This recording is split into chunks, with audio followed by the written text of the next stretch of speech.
Assalamualaikum guys, ini Bunda Ratu lagi manjat tembok di halaman belakang di kantor Mampang.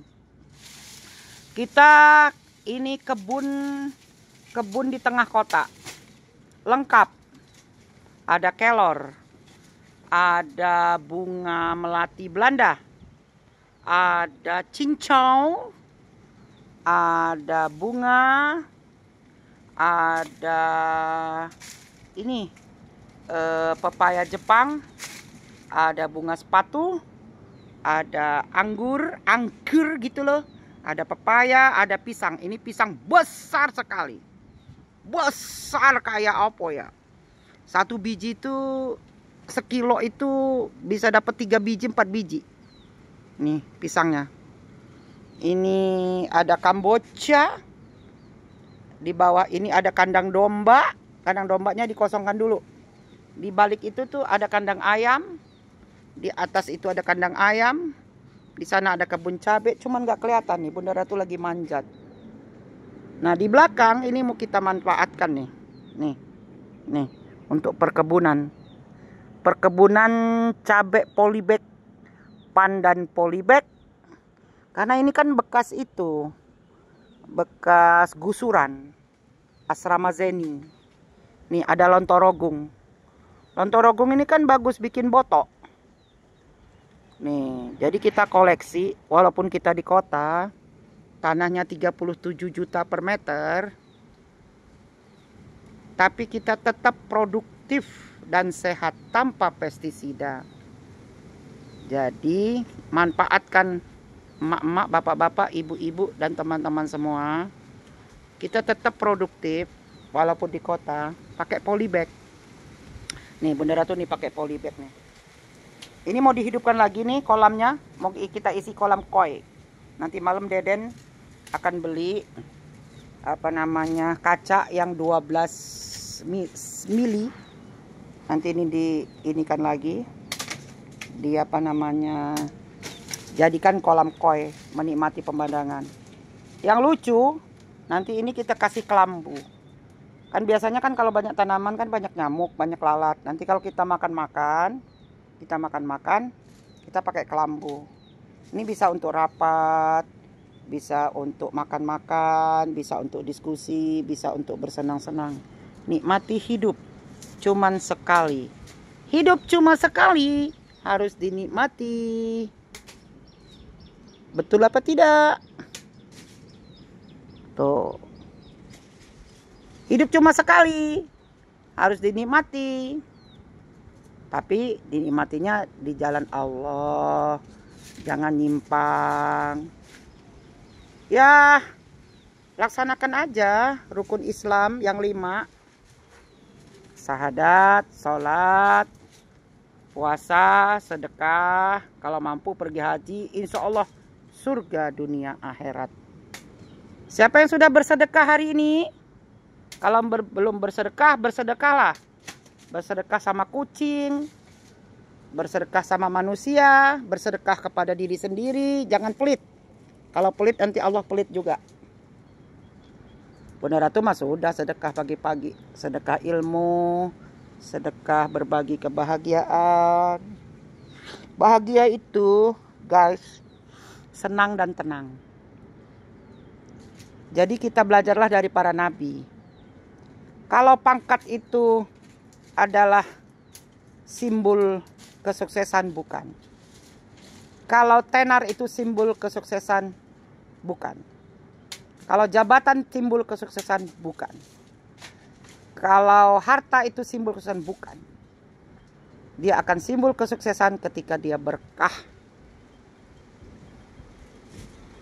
Yang sempurna itu orang punya pangkat, punya jabatan, punya popularitas, punya kesehatan, punya jaringan. Itu sempurna. Tapi bukan berarti orang yang tidak punya harta, belum punya harta, belum cair itu terpuruk, tidak. Jangan dihina. Ya, jangan dihina. Kita belajar dari Nabi Ayub. Nabi Ayub itu tadinya kaya raya, jatuh dia. Anaknya mati, usahanya mati, dia sakit, dia diusir, istrinya pergi. Tapi Nabi Ayub adalah kekasih Allah, dia tetap, ya Allah, silahkan engkau ambil semuanya, tapi jangan ambil imanku kepadamu. Begitu kasih sayangmu kepadaku, jangan diambil. Itu orang yang terpuruk, bukan terpuruk ya, nabi yang bukan orang, nabi yang istilahnya itu jatuh. Jadi jangan menganggap harta itu segalanya, pangkat itu segala, tidak. Yang segalanya itu ketika kita taat menjalankan rukun Islam. Yang kedua, belajarlah dari Nabi Yunus. Nabi Yunus itu mengalami kesulitan yang luar biasa antara hidup dan mati. Tapi la ilaha illa anta subhanaka ini kuntu minaz zalimin. Ya, ada Tuhan, engkaulah Tuhanku, aku termasuk orang yang zolim. Jadi jangan kita merasa terpuruk karena kita mengalami kesulitan. Tidak, justru itu kasih sayang Allah. Jadi wahai saudaraku seiman, hadapi kesulitan dengan tetap tegak, tetap bangkit. Yang ketiga, kita belajar lagi dari Nabi Nuh. Nabi Nuh itu anaknya durhaka, istrinya durhaka. Jadi kalau orang anaknya durhaka, istrinya durhaka, bukan dia terpuruk, bukan. Dia lagi diuji sama Allah kesabarannya. Itu menguatkan kita bahwa walaupun anak kandung, istri kandung, kalau dia durhaka mah durhaka aja. Gitu. Kita lihat persahabatan Rasulullah dengan Abu Bakar. Dia tidak kandung, tetapi soulmate. Abu Bakar itu mengorbankan seluruh harta jiwa dan raganya untuk perjuangan, padahal dia bukan saudara kandung. Gitu loh. Ada lagi saudara kandung, Habil dan Kabil. Kabil itu saudara kandung. Karena iri dengki dan Kabil, ya, iri dengki Kabil kepada Habil, ya, dibunuhnya Habil. Jadi jangan sampai kata nggak mungkin dia berbuat jahat, dia kan saudara kandung, nggak, itu tidak bisa jadi pedoman. Yang kita pedomani adalah orang-orang beriman. Kata Yoyoh Yusroh, murabbi Bunda Ratu Agung, dia bilang begini, wahai bunda-bunda saudara surgaku, insya Allah kita berkumpul di surga. Kenapa? Karena kita beriman. Jadi yang membuat orang itu bersaudara sehati karena seiman. Kalau orang-orang berkata kasar, benci, sesungguhnya setan itu menghembuskan kebencian dan permusuhan dan kejahatan. Jadi kalau ada orang yang menghembuskan kebencian, si anu begini, si anu begini, si anu begini, ya, hati-hati, itu jelmaan setan. Min syarril waswasil khannas allazi yuwaswisu fi sudurin nas minal jinnati wan nas. Qul a'udzu birabbin nas, malikin nas, ilahin nas, min syarril waswasil khannas allazi yuwaswisu fi sudurin nas minal jinnati wan nas. Katakan, aku berlindung kepada manusia. Kepada qul huwallahu qul a'udzu birabbin nas. Katakan, aku berlindung kepada Tuhan manusia. Malikin nas, raja manusia. Ilahin nas, sesembahan manusia. Min syarril waswasil khannas, dari bisikan setan yang tersembunyi dalam dada manusia. Jadi manusia itu jangan main-main, jangan merasa bersih. Hatinya penuh dengan syaitan. Gitu. Siapapun dia, jangan terpesona dengan casing-casing sorban, jangan. Lihat rekam jejaknya. Lihat sikap perilakunya. Ya, rekam jejaknya konsisten tidak dia dengan kebaikan. Gitu. Ini nasihat buat Bunda Ratu juga. Karena Bunda Ratu sering mengalami. Nampak casingnya baik, ternyata dia jahat. Biarkan orang jahat dengan kita, tetapi kita jangan jahat dengan orang lain. Tadi belum lanjut ya. Min syarril waswasil allazi yuwaswisu fi sudurin nas, yang membisikkan kejahatan dalam dada manusia. Apa itu kejahatan? Kejahatan itu menipu, mengadu domba, memfitnah. Memfitnah. Kalau kita dengar kata orang kita tidak tabayun, itu memfitnah. Memfitnah itu lebih kejam dari pembunuhan. Kalau dibunuh mas sekali mati. Kalau difitnah, ngeri. akan tergeber kemana-mana. Tapi ingat, orang yang difitnah itu untung dia, karena dosanya diampuni tuh. Iya ya, dosanya diampuni, terus dia dikasih amal soleh. Tapi memang sakit sih kalau difitnah. Bunda Ratu juga sering difitnah. Ya, Bunda Ratu udah 58 tahun nih hari ini. Hari ini tanggal 13 Januari 2025. Sering difitnah. Difitnah sudah, diadu domba sudah. Dipuja juga sudah, dipuji juga sudah. Pernah jadi putri Lampung. Dielu-elukan orang, ditepuk tangan. Udah biasa. Jadi ternyata pengalaman hidup Bunda Ratu umur 58 tahun ini nggak ada hal yang luar biasa. Biasa-biasa aja kale. Sesungguhnya dunia ini hanya senda gurau belaka. Kehidupan sesungguhnya adalah di akhirat.